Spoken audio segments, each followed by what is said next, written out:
নারী ও মানুষ, নর ও মানুষ, সৃষ্টি মহান স্রষ্টার। কর্মগুণে আমরা মানুষ, নেই তো কোনো অহংকার। আসসালামু আলাইকুম, সবাইকে স্বাগত জানাচ্ছি মহিলাঙ্গনের আজকের পর্বে। মহিলাঙ্গন এনটিভির একটি নিয়মিত পাক্ষিক অনুষ্ঠান। শুরুতেই আলোকপ্রভা। আলোকপ্রভায় আজ আমাদের সঙ্গে স্টুডিওতে উপস্থিত আছেন ডক্টর সালমা আইনি, শিক্ষক ও লেখক। আসসালামু আলাইকুম রহমতুল্লাহি ওয়া বারাকাতুহু। ওয়ালাইকুম আসসালাম আপা। আলোকপ্রভায় আমরা আল্লাহর সুন্দরতম নাম নিয়ে কথা বলি। ইতোমধ্যে আমরা অনেকগুলো নাম নিয়ে কথা বলেছি অনেক দিন যাবত। আজ আমরা কোন নামটি নিয়ে কথা বলবো? আলহামদুলিল্লাহ রাব্বিল আলামিন। প্রথমে আল্লাহ সুবহানাল্লাহু তাআলাকে শুকরিয়া জানাচ্ছি, তিনি আমাদেরকে একসাথে হবার তৌফিক দান করেছেন। রহমানুর রাহিম, তার একটি খুব সুন্দর নাম হচ্ছে আল কাউই। এই নামটি আমরা খুব প্রতিনিয়ত বলি না, যেমন রহমান, রাহিম, মালিকুল কুদ্দুস সালামুন, যেগুলো প্রতিনিয়ত আসে। এই নামটি একটু ভিন্নতর। তো আল কাউই এর অর্থ হচ্ছে অল স্ট্রং, দ্য পাওয়ারফুল। এই যে অল স্ট্রং এবং দ্য পাওয়ারফুল, এটি ইন্ডিকেট করে যে তার যেই শক্তিমত্তা, এই শক্তিমত্তা আসলে এই ক্ষেত্রে টাইরেন্টদের বিরুদ্ধে, মানে যারা কিনা অত্যাচারী এবং যারা তার আশরাফুল মাখলুকাত বা তার মাখলুকাতের প্রতি অত্যাচারী, এবং যারা কিনা মাখলুকাতের প্রতি অত্যাচারী তার আল্লাহ সুবহানাহু ওয়া তাআলার প্রতি অকৃতজ্ঞ এবং অত্যাচারী, তাদের বিরুদ্ধে তার যে শক্তিমত্তার প্রদর্শন বা তিনি যেভাবে তাদেরকে শাস্তি দেবেন বা ধ্বংস করে দেবেন, তারই ইন্ডিকেটর হচ্ছে এই নামটি। তার মানে আল কাউই আমরা ধরে নিতে পারি তিনি সর্বশক্তিমান, যে আমরা বলি এই সর্বশক্তিমানের একটি রূপ। এটি পবিত্র কুরআনুল কারীমে এসেছে 9 বার। আর এটি তাকে ইন্ডিকেট করে, সেই সত্তাকে যিনি কিনা তার স্ট্রেংথের দিক থেকে আনলিমিটেড, তার এই শক্তিমত্তা হচ্ছে আনলিমিটেড এবং ইনএক্সস্টেবল। এবং তার উপরে আরও কথা হচ্ছে যে এই যে শক্তিমত্তা, এটির কোনো উইকনেস নেই এবং এটির কোনো স্ট্রেংথের কোনো লস হয় না। ফর এক্সাম্পল, আমরা যদি মনে করি যে কোনো একজন ব্যক্তি বিশেষ তিনি অত্যন্ত শক্তিশালী, শারীরিকভাবে শক্তিশালী, মানসিকভাবে শক্তিশালী, একইভাবে একজন মানুষ ছাড়াও আমরা যদি কোনো প্রাণীকে চিন্তা করি যে অতি শক্তিশালী একটি প্রাণী, তো তারপরেও দেখা যাবে তার শক্তিমত্তা প্রদর্শনের পরে তার একটি বিশ্রামের প্রয়োজন হয় বা তিনি কিছুটা উইক বোধ করেন, তার কিছুটা সময় আবার রেস্ট নিতে হয়, সীমাবদ্ধতা রয়েছে এবং সর্বোচ্চ শক্তি প্রয়োগের পরে তিনি উইকনেস যেটি, তাতে তিনি পতিত হন এবং দেখা যাচ্ছে হয়তো খাদ্য গ্রহণ, কিছুটা ফিজিক্যাল এক্সারসাইজ ইত্যাদি ইত্যাদি, তার ডায়েট সব কিছু মিলিয়ে তাকে আবার সেই শক্তিটা রিগেইন করতে হয়। তা আল্লাহ সুবহানাহু ওয়া তাআলা এমন এক সত্তা যিনি কিনা এই সব কিছুর ঊর্ধ্বে, তার এই শক্তি অসীম এবং এই শক্তি কখনো শেষ হয় না, কখনো ক্ষয় হয় না, কখনো কমে না। কাউই এই শব্দটির রুট হচ্ছে কাফ, ওয়াও, ইয়া, এই তিনটি রুট অ্যালফাবেটস এবং সেই সাথে এর তিনটি মেইন অর্থ রয়েছে। সেগুলো হচ্ছে, প্রথমটি হচ্ছে to be strong or to have sufficient power, যিনি স্ট্রং এবং তার পর্যাপ্ত পরিমাণে শক্তি রয়েছে, শক্তিমত্তা রয়েছে। সেকেন্ড মিনিংটি হচ্ছে to be robust, hardy, sturdy, robust, এই শক্তিমত্তা অসীম, এর কোনো শেষ নেই, এটিকে আমরা ঠিক কল্পনায় আনতে পারবো না। আর তৃতীয়ত হচ্ছে টু প্রিভেইল, যেটা কিনা সব সময় একই রকম থাকে, এটির যেটি একটু আগে বলেছি, কোনো অবস্থাতেই এটি কোনো কমতি ঘটে না, সাস্টেইনেবল, একই ধরনের, প্রিভেইল করে চলতে থাকে। এই রুটটি 42 বার পাওয়া যায় কুরআনুল কারীমে এবং 3টি ডিরাইভড ফর্মে। আর লিঙ্গুইস্টিক্যালি যদি বলি তাহলে কাউই হচ্ছে, আমরা কুয়া শব্দটি জানি, কুয়াতা বলি আমরা, কুয়া, এই কুয়া শব্দ থেকে এর ডিরাইভেশন এবং এর অ্যাট্রিবিউটটি আবার সেই স্ট্রেংথের দিকে আমাদেরকে নিয়ে যায়। তার মানে শক্তিমত্তাকেই এই নামটি দিয়ে প্রকাশ করা হচ্ছে। এখন আল্লাহ সুবহানাহু ওয়া তাআলা নিজেকে কি বলছেন, তিনি কুরআনুল কারীমের 33 নম্বর সূরার 25 নম্বর আয়াতে বলছেন, দে ডিসবিলিভড in the signs of Allah. So Allah seized them for their sins. Indeed, Allah is powerful and severe in penalty. এটি কোরআন কারীমের 8 নম্বর সূরা এবং 52 নম্বর আয়াত কোট করলাম। তার মানে হচ্ছে যারা কিনা আল্লাহ তাআলার নিদর্শন সমূহে গাফিলতি করলো, বিশ্বাস আনলো না, তাদেরকে আল্লাহ তাআলা সিজ করেন, টেনে ধরে নিয়ে আসেন। সিজ করা খুব কঠিন একটি শব্দ। তো সিজ করেন এবং তার এই আলটিমেট পাওয়ার দিয়ে তিনি তাদেরকে সিজ করেন, মানে সব কিছু শেষ করে দেন। আর আরেকটি আয়াত আমি বলছি, যেটি একটু আগে বলেছিলাম, কোরআন কারীমের 33 নম্বর সূরা 25 নম্বর আয়াত। And sufficient was Allah for the believers in battle, and even ever is Allah powerful and exalted in might. যারা বিশ্বাসী তাদের জন্য আল্লাহ সর্বোত্তম সাহায্যকারী। যুদ্ধক্ষেত্রে তাদের সংখ্যা যাই হোক না কেন, আল্লাহ তাআলা তাদেরকে বিজয়ী করবেন। এই যুদ্ধক্ষেত্র আমরা শুধু ময়দানের যুদ্ধক্ষেত্র বোঝাচ্ছি না, এটি আত্মার সাথে যুদ্ধ, নফসের সাথে যুদ্ধ, অন্যায়ের বিরুদ্ধে যুদ্ধ। যে কোনো যুদ্ধের ক্ষেত্রে যতই মনে হয় আমি তো একা, কিন্তু আসলে আমি একা নই, আল্লাহ সুবহানাহু ওয়া তাআলার শক্তিমত্তা দিয়ে তিনি সত্যের সাথে সবসময় থাকেন।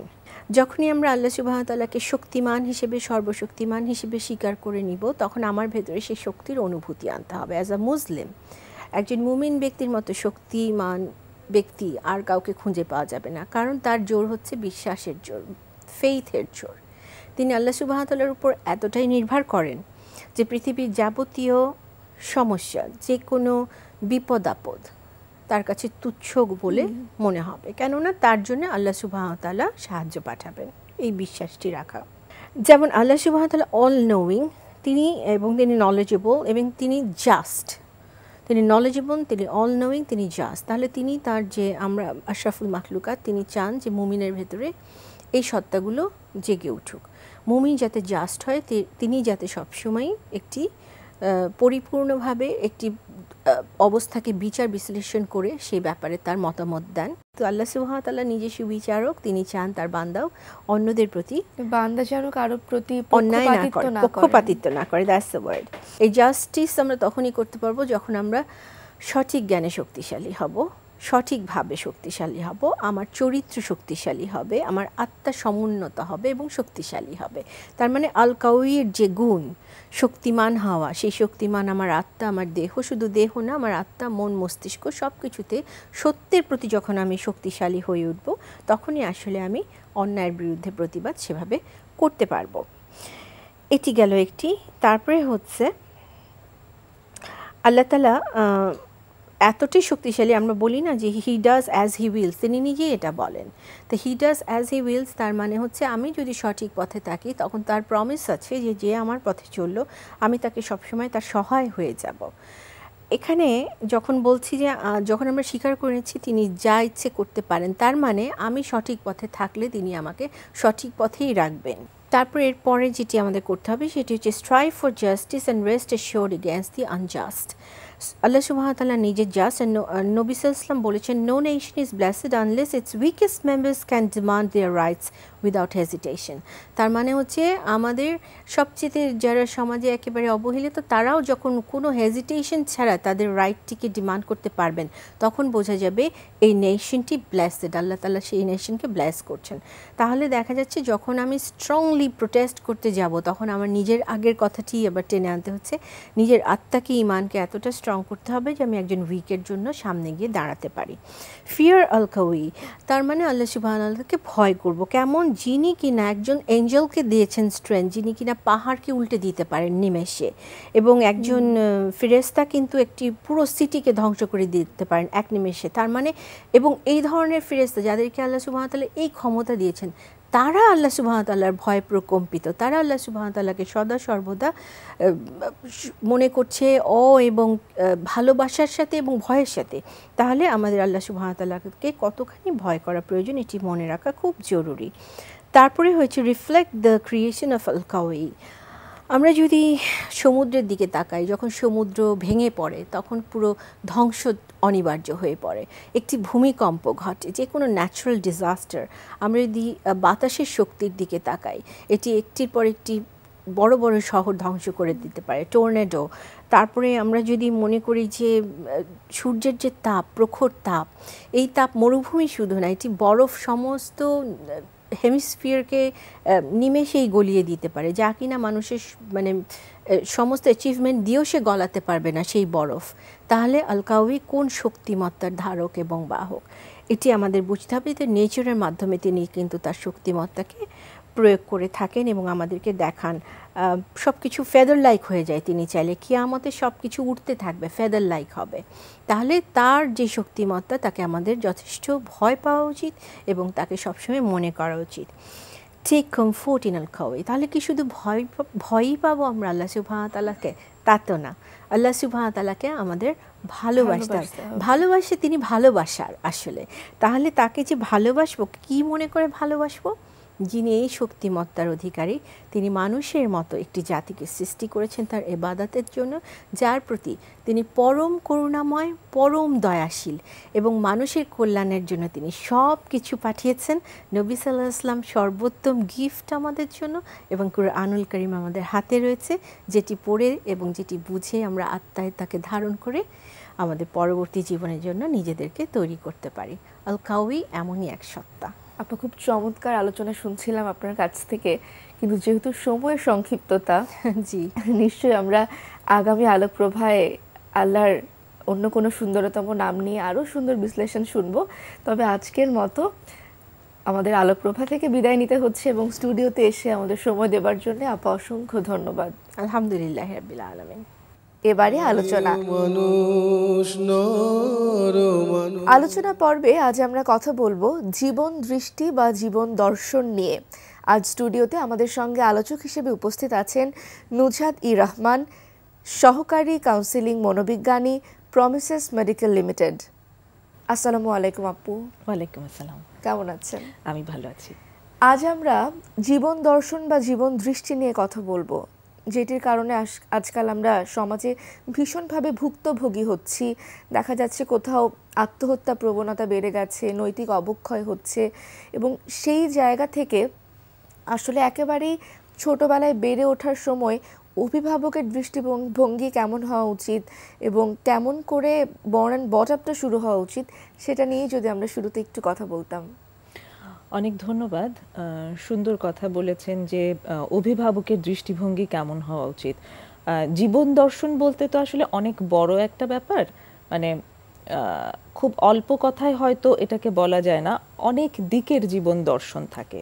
হ্যাঁ, তো অভিভাবকের দৃষ্টিভঙ্গির দিক থেকে যদি বলতে হয়, শুরু থেকেই প্রথমত দেখা প্রয়োজন যে সামাজিক যে স্ট্যান্ডার্ড আছে, সেই স্ট্যান্ডার্ড অনুযায়ী অভিভাবককে, বাচ্চাদেরকে ওরিয়েন্ট করা প্রয়োজন যে কি কি জিনিস সমাজে চলার জন্য তোমার মানে উচিত অনুচিতের জায়গাগুলো একটুখানি নিজেদের স্ট্যান্ডার্ড মেনে চলা, এটা একটা।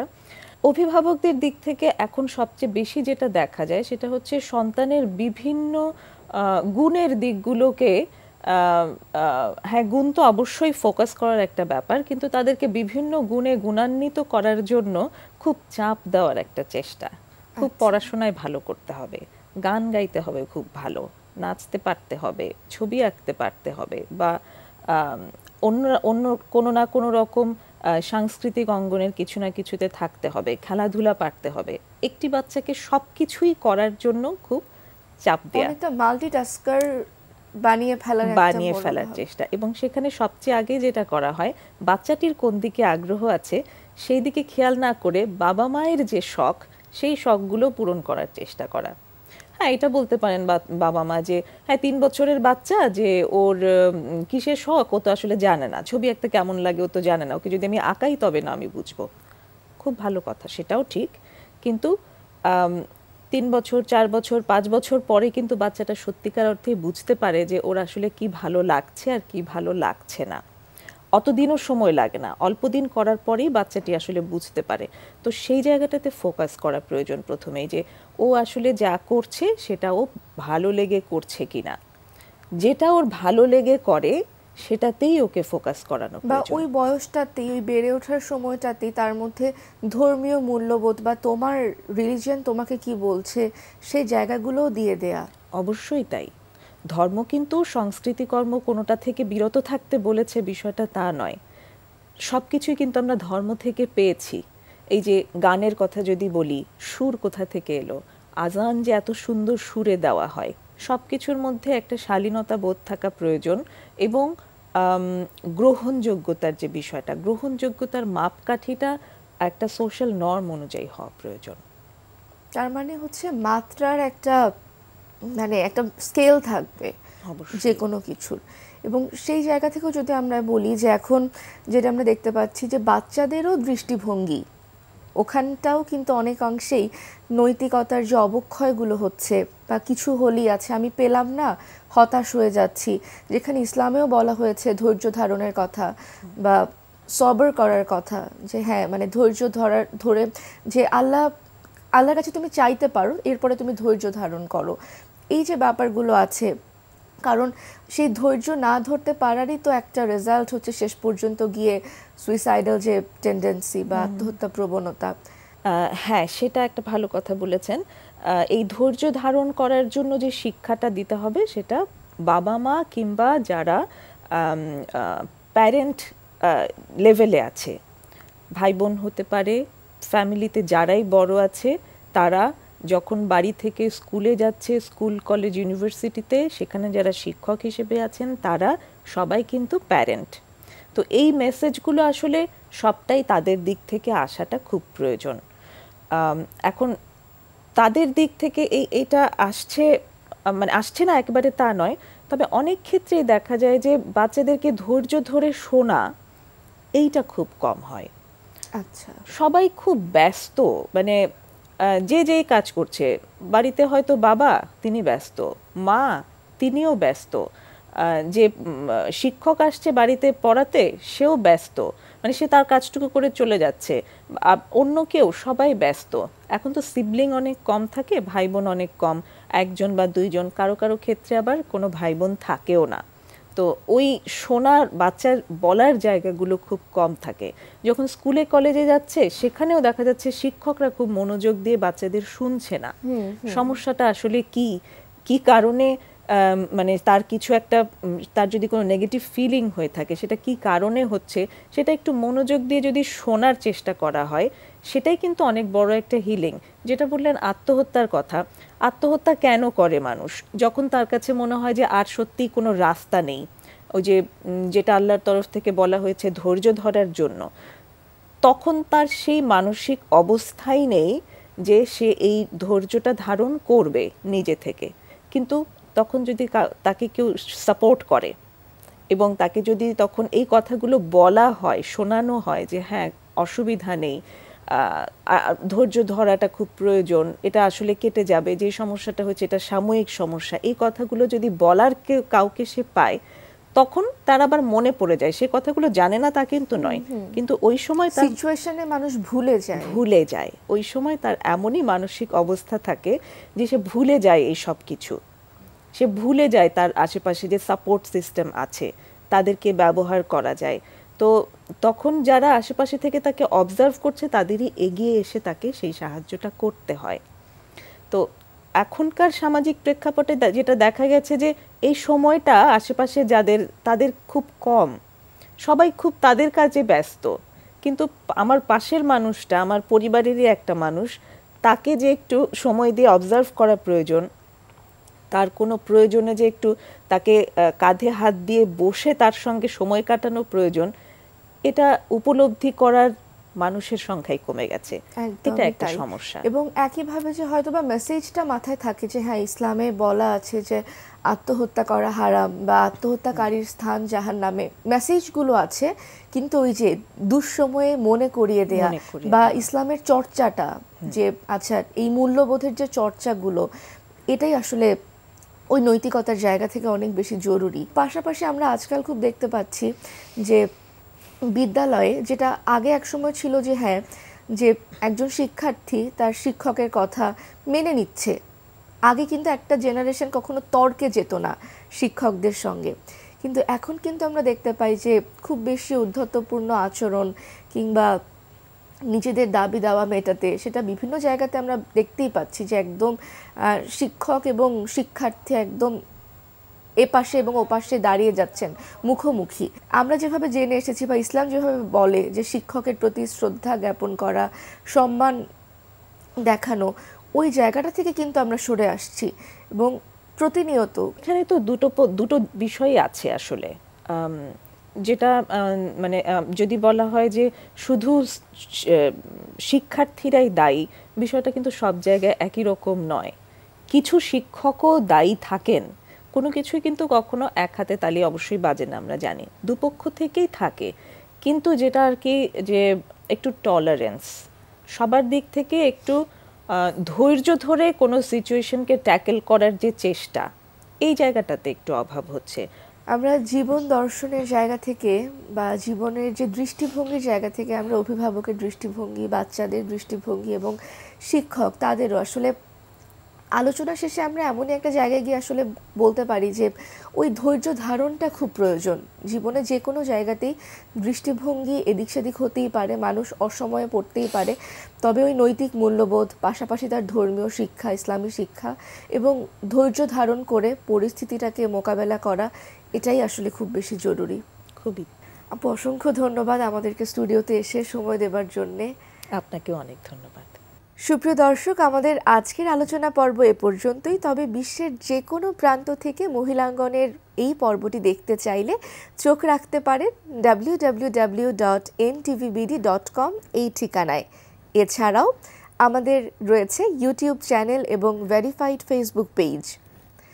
আমাদের আজকের পর্বে আমরা কথা বলছিলাম দৃষ্টিভঙ্গি নিয়ে, জীবন দৃষ্টি নিয়ে, যেখানে আমরা কিন্তু শুনলাম আমাদের আজকের আলোচকের কাছ থেকে যে জীবনে ধৈর্য ধারণ করা ঠিক কতটা গুরুত্বপূর্ণ, পাশাপাশি নৈতিক মূল্যবোধ এবং ধর্মীয় শিক্ষার যে চর্চা, এই সব কিছু যদি আমরা ধারাবাহিকতা বজায় রাখতে পারি, সেক্ষেত্রেই কিন্তু আমরা আসলে আমাদের দৃষ্টিভঙ্গি বদলাতে পারবো, আমরা ধৈর্য ধারণ করতে পারবো, আমরা সবরের সাথে আমরা যে কোনো রকমের পরিস্থিতি আমরা মোকাবেলা করতে পারবো।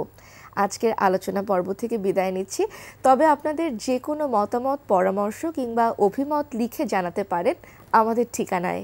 পরিচালক মহিলাঙ্গন, এনটিভি, বিএসইসি ভবন, 7ম তলা, 102 কাজী নজরুল ইসলাম এভিনিউ, কারওয়ান বাজার, ঢাকা 1215। সবাই ভালো থাকুন, নিরাপদে থাকুন, সুস্থ থাকুন। আল্লাহ হাফেজ। আসসালামু আলাইকুম। মাটির পৃথিবীতে আমাদের সংসার।